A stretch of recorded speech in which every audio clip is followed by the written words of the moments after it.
Protections for homebuyers have never been stronger here in the state of Minnesota, but in this video, I'm going to address home sellers and the 5 topics you got to avoid talking about when trying to sell your home. And we're going to start right now. Hey everyone, I'm Nick Sundahl with Acta Homes, and this is Minneapolis Living, a channel dedicated to navigating the Twin Cities real estate market by helping those with tips, tricks, and market updates, as well as showing off the great state of Minnesota for those looking to relocate here. If that's you, please hit the subscribe button, ring the bell, that way you're alerted when I upload new content. Now, today's video is all about the 5 things that home sellers need to avoid talking about, to prospective buyers that is, when selling your home. We're going to move in ascending order from probably the least notable to the most notable, so make sure you watch to the end. The first topic that you want to avoid is something that I see very commonly used on new listings and on for sale by owners. It's the quote, contingent on the seller finding a home of their choice, which means they actually haven't found a home yet. They've put their home on the market and they need to sell before they can purchase a new one. However, if you put something like that up front, well, you might be discouraging prospective buyers from making an offer because time is of the essence in all real estate deals.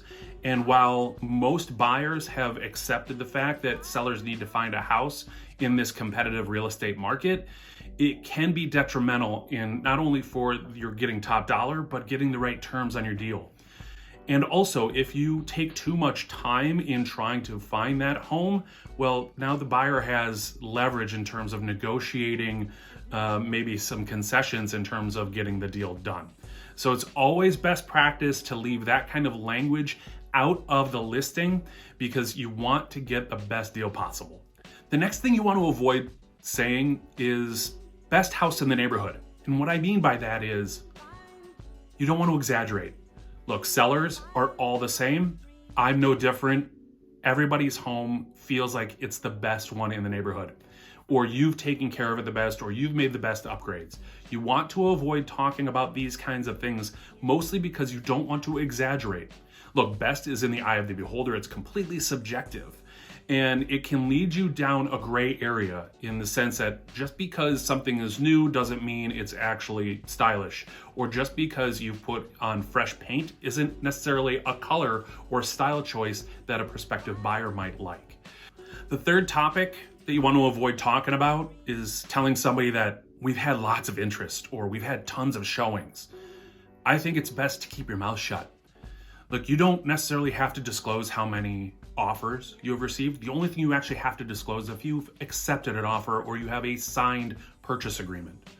In some cases, it's a good idea to disclose multiple offers.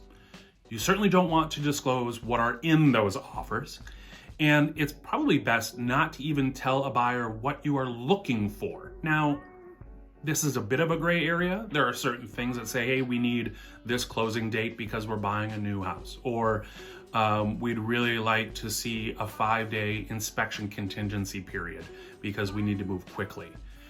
But getting into details of what you want in the offer can lead you into a gray area, which could lead to either a miscommunication or unrealized expectations on both sides of the transaction. So allowing a buyer to just write up their best possible offer and then negotiating against it, regardless of how many you may have in hand or how many you expect to come into play, is your best policy. The next topic is probably the most dangerous of the group, and that is neighborhood is great for kids. Look, in the state of Minnesota, we have protected classes, and that means you can't discriminate in terms of selling your home to a protected class, which includes age, race, religion, creed, color, sexual orientation, and familial status. You want to avoid saying things that address one of those protected groups. It could lead you into some big legal trouble if you somehow were showing prejudice or bias to one group over another. So saying more things like, well, we have an abundance of parks in the neighborhood, as opposed to great for kids. Or maybe you don't want to talk about, churches that are in the neighborhood, or you want to avoid talking about who your neighbors might be or who they are or what they do for a living. those are things that could be misconstrued as biases, and it is a huge no-no when describing or even talking about your property and your neighborhood. Before I get to this final topic, if you're finding value in this video, I would love it if you hit that like button. It helps the video get out to more and more people such as yourselves. If you have any questions or comments, please leave them below. And as always, don't forget to subscribe. The final topic to avoid talking about, or advertising, I should say, to the general public is price is firm. What you're effectively doing is showing your unwillingness to negotiate. If you have a firm price, then you better price it aggressively, or at least favorably to induce multiple offers.